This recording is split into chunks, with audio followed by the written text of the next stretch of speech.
sí vamos a pasar a otro tema en nuestro programa que tiene que ver con las embarazadas, que tiene que ver con cuidar también la vida de la mujer y la de nuestro futuro bebé. Entonces vamos a presentar a la doctora Julia Ance. Ella es médica, especialista en endocrinología general, formada en la Universidad Nacional de Tucumán y ya parte integrante también de Mundo Bebé. Muchas gracias por estar con nosotros, Doc. Un placer recibirla.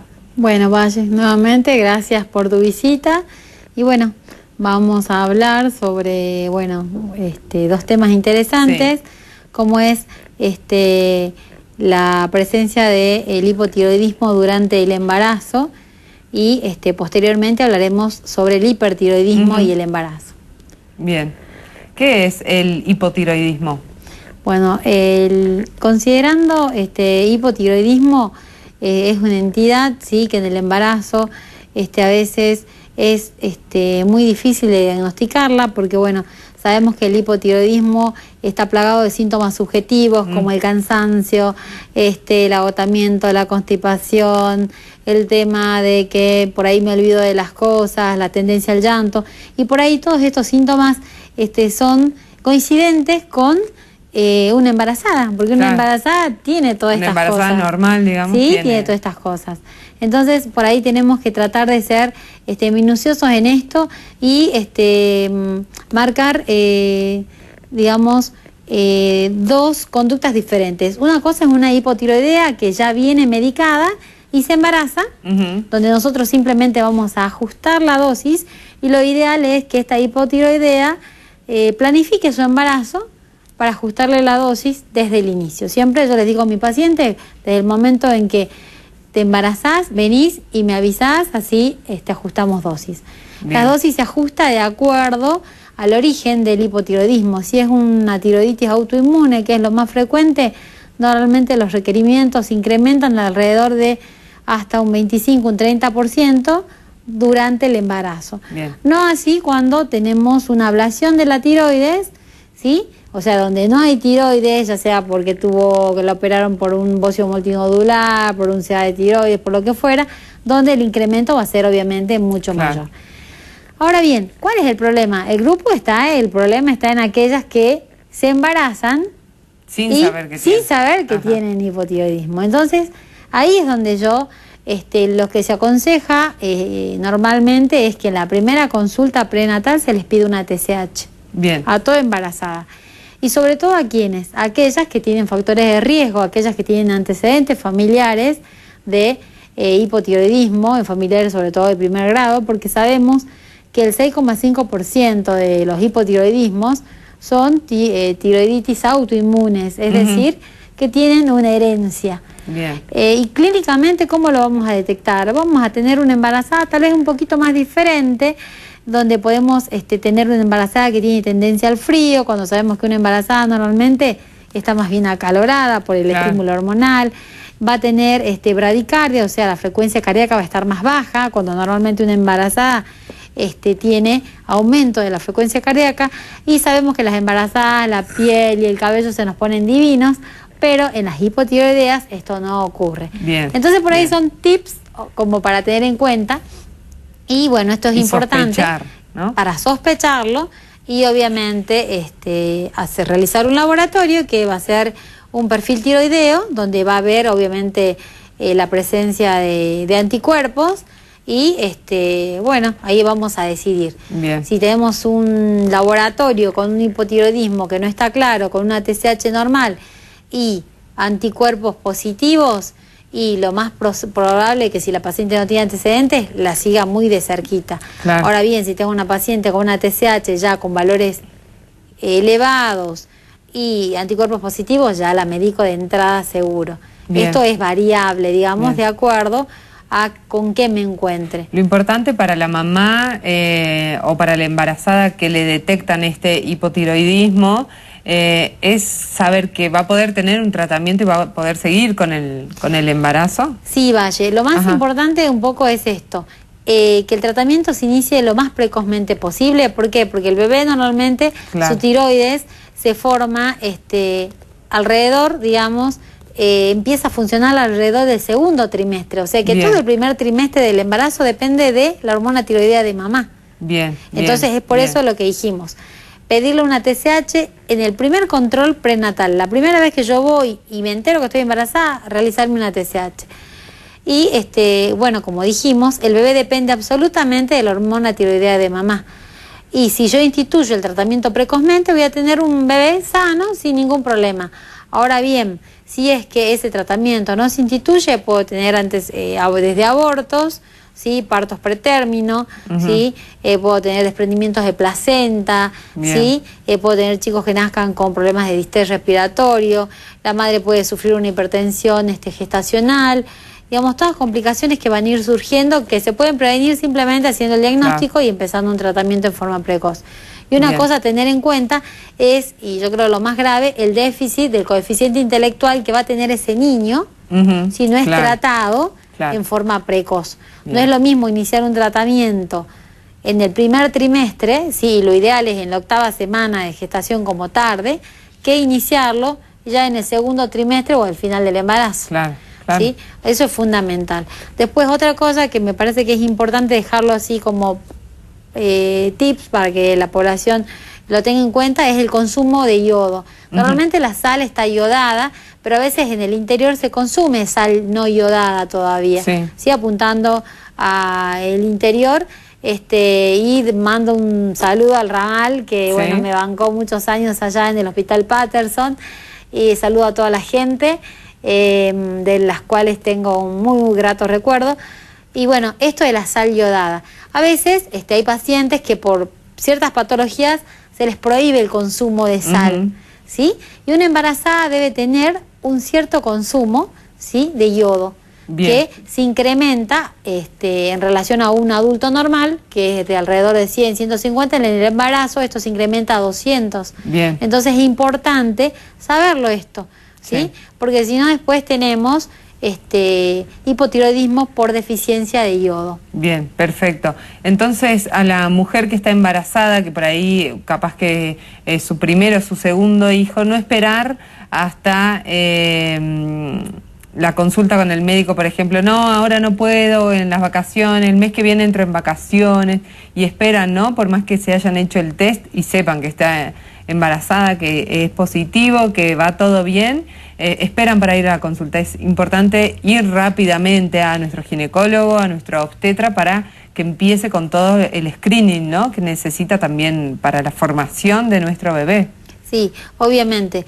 Digamos, esto es fundamental y bueno, si tenemos una TSH con valores, digamos, que no son normales, ¿sí?, que puede ser desde una TSH ligeramente elevada hasta un hipotiroidismo severo, donde vamos a tener obviamente mayor gravedad en ese bebé que se está gestando, el tratamiento se debe instituir rápidamente y se deben corregir esos valores, ¿sí?, en forma precoz. Esto es lo más importante. A veces desde el interior, volviendo al interior, hasta que llegan a un especialista pasa tiempo. Entonces muchas veces los médicos no, digamos, yo creo que no está mal que les indiquen el tratamiento y les digan, bueno, mamá, consulte inmediatamente un especialista, mientras tanto yo le voy dando esto. ¿Sí? Y le dan obviamente la levotiroxina, si es que tienen valores, ¿sí?, superiores a los esperados para la edad gestacional. Bien, ¿y el hipertiroidismo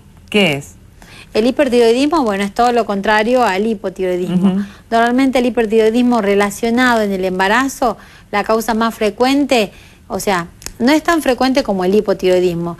La prevalencia es alrededor de un 0,1, un 0,4%, y es el exceso de la función tiroidea. O sea, todo es como que está más activado. El metabolismo basal, ¿sí?, está más elevado, ¿sí? Y bueno, ¿y qué es lo más frecuente? También las tiroiditis de tipo autoinmune, como la enfermedad de Graves, que se lleva el 85% de los casos de los hipertiroidismos en el embarazo. ¿Una hipertiroidea se puede embarazar? Sí, se puede embarazar. ¿Puede continuar su gestación? Y la verdad que va a depender, ¿sí? Va a depender si recibe o no tratamiento, ¿sí? Está estudiado que el 85% de pacientes que no reciben tratamiento durante su gestación y cursan un hipertiroidismo, ¿sí?, van a tener partos pretérmino, ¿sí? No así, por ejemplo, si se tratan correctamente, claro, ese porcentaje del 88 baja al 5%. Bien. Y pueden tener muerte súbita también en los bebés, alrededor de un 50% si no son tratados, ¿sí? O sea, lo que implica un nacimiento prematuro para el bebé, ¿no? Que es lo que nosotros como mamás siempre tratamos de preservar, la vida de nuestro hijo, y tener un parto prematuro va a significarle mucho a ellos. Exactamente, va a ser complicado. Y aparte, bueno, la incidencia, como dijimos, de abortos, volvemos de nuevo al desprendimiento de placenta, ¿sí? Por otro lado, también es importante tener en cuenta que para esta mamá también no va a ser fácil el diagnóstico. ¿Por qué? Porque van a estar irritables, van a estar con frecuencias cardíacas elevadas, claro, ¿sí? O sea, síntomas que también nos pueden confundir con el tema del embarazo, ¿sí? Pero bueno, a esto se le agregan temblores, pueden tener temblores finos, uno les hace extender las manos y uno observa que las manos, claro, no pueden permanecer quietas, sino que tiemblan, pueden tener el tema de exostalmos, o sea, como los ojos saltones. Y bueno, todo esto nos va a orientar, sobre todo si hay antecedentes familiares, a un hipertiroidismo, ¿sí? O enfermedad de Graves, que es lo más frecuente en el embarazo. Tiene tratamiento, ¿sí? Por suerte, la naturaleza es sabia, y bueno, sabemos que cuando estamos embarazadas la inmunidad mejora, como es una enfermedad autoinmune. Normalmente durante el embarazo y a medida que va avanzando la gestación, a diferencia del hipotiroidismo, en el hipertiroidismo las hipertiroideas van mejorando. Bien, bien. Es decir, que por ahí en el primer trimestre requieren tratamiento, en el segundo ya un poco menos, y por ahí ya en el tercero ya no requieren tratamiento. Se estabilizan un poco más. Se estabilizan. Esto es muy importante porque la droga que disponemos habitualmente nosotros, los médicos endocrinólogos, la droga más habitual es el metimazol o las tionamidas, que deben usarse en la mínima, la mínima dosis necesaria. ¿Por qué? Porque si yo le doy de más, voy a inhibir la función, claro, tiroidea de ese bebé. Entonces, claro, ese bebé puede tener un hipotiroidismo porque le estoy frenando la función de esa glándula. Entonces, tenemos que ser cuidadosos en este manejo. En otro tipo de tratamiento, como yodo, obviamente está contraindicado. El uso de cirugía se lo reserva, digamos, para casos muy puntuales. Y bueno, obviamente manejar, como te digo, la dosis del metimazol en forma muy cuidadosa, usando la dosis mínima, claro, y eficaz. Exactamente. Bien. En el caso de cualquiera de estas dos afecciones que nosotros estamos hablando, o disfunciones de las tiroides, ¿se las podemos hacer heredar o predisponer también a nuestro bebé, aunque estemos bien diagnosticados y bien tratados? En el caso, por ejemplo, sí, obviamente, como dijimos, las causas más frecuentes son las autoinmunes, y estas se heredan. Bien. Por eso es que siempre dosamos anticuerpos. En el caso del hipotiroidismo dosamos los anticuerpos ATPO y los ATG, y en el caso de los hiper, sobre todo los TRAP, y podemos ver, por ejemplo, entre la semana 26 y 28, en el caso de los hipertiroidismos, que si son tratados o no son tratados correctamente, podemos diagnosticar a través de la ecografía presencia de bocios. Bien, bien. Podemos tener un neonato que está creciendo, pero con una presencia de un bocio, una frecuencia cardíaca elevada, una madre con síntomas de hipertiroidismo, y obviamente yo ya sé que ese bebé lo más probable es que nazca con un hipertiroidismo neonatal. Ahora bien, si yo tengo una ecografía con una presencia de bocio, o sea, del agrandamiento, ¿no es cierto? Bocio decimos al agrandamiento de la glándula tiroidea, que eso se lo puede valorar ecográficamente, y una frecuencia cardíaca normal de ese neonato, con una mamá que tiene valores de TSH por ahí que están en el límite con T4 libres bajas, voy a pensar y voy a estar esperando a un hipotiroidismo neonatal, ¿sí?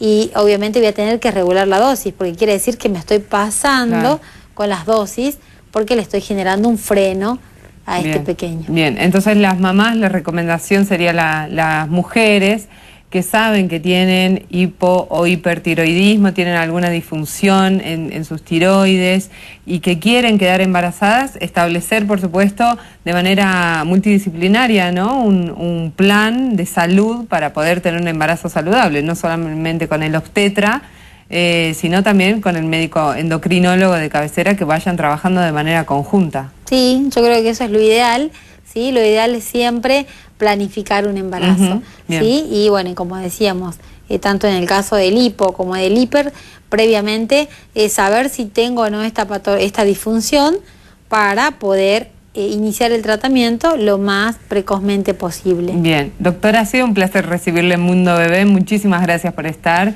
y por informarnos acerca de todos estos temas y cuidar a la mamá, al bebé y a toda la familia.